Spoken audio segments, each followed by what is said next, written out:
स्वाभिमानाला ती ठेस आहे. म्हणून असं न करता सरळ सरळ बोलवा ना त्यांना, ते येतील, जे निवडून आले ते येतील, तुम्हाला भेटतील. मग तुम्हाला कोणत्या हॉटेलमध्ये ठेवायचं तो निर्णय घेतला पाहिजे. परंतु असे एअरलिफ्ट करण्याचे प्रकार आता जर करायला लागले तर याचा घोडेबाजारीला ऊत येण्याची शक्यता नाकारता येते. प्रकाश आंबेडकरांनी असं वक्तव्य केलं आहे की सत्ता स्थापन करू शकणाऱ्यांना आम्ही पाठिंबा देऊ. तुम्ही कसं बघता यावर? निश्चित त्यांची चांगली भूमिका आहे. सत्तेमध्ये राहून पक्षाचा विस्तार करता येतो. सत्तेमध्ये राहून ज्या मतदारसंघामध्ये लोकांना आपण आश्वासन दिलेत परंतु तिथं आपले उमेदवार आले नाहीत तिथेही काम करता येतात. म्हणून प्रकाश आंबेडकरांनी चांगली भूमिका घेतली, त्यांचं आम्ही स्वागत करतो. प्रकाश आंबेडकरांचे 50 ते 60 आमदार निवडून आले तर आम्ही ते रसद करतो. संजय राऊतने हे त्यांना दिलेला त्यांचा टोमणे किंवा त्यांचा केलेला हा अपमान आहे.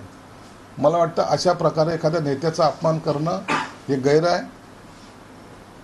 एकेकाळी त्यांचे पाय धरायला, पाय चेपायला हेच लोक गेले होते, त्यांना हाजी करायला हेच लोक गेले होते. आणि अशा एका बाबासाहेबांच्या नातूचा अपमान हा तमाम दलित समाजाचा अपमान आहे असं मी मानतो. वेळेत निर्णय झाला नाही तर भाजपवाले गौतम अदानीला सुद्धा मुख्यमंत्री करतील असं म्हणतात संजय राऊत. गौतम अदानीला करू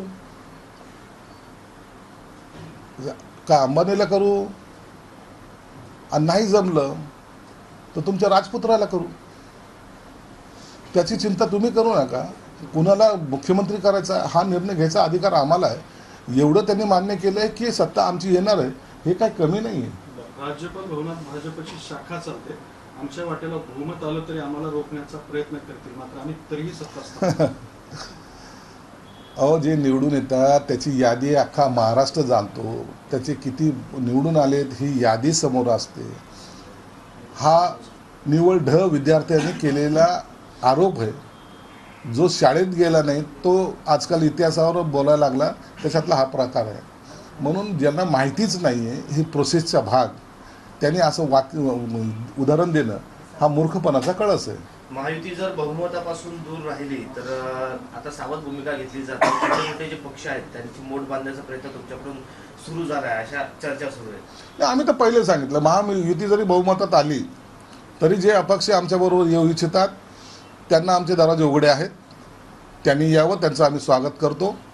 आम्ही सुद्धा काही अपक्षांच्या संपर्कात आहोत, आम्ही हे नाकारत नाहीत.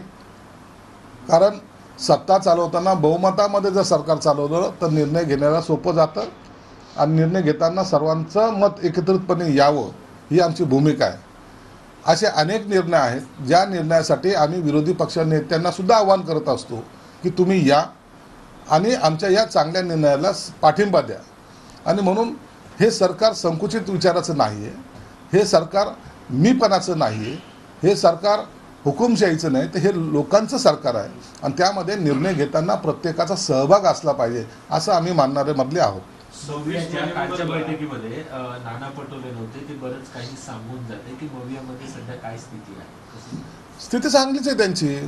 नाना पटोलेला माहिती आहे, जरी त्यांना मुख्यमंत्री पद मिळालं नाही किंवा त्यांची सत्ता आली नाही तरी ते विरोधी पक्षनेता पदावर ते राहणार आहेत.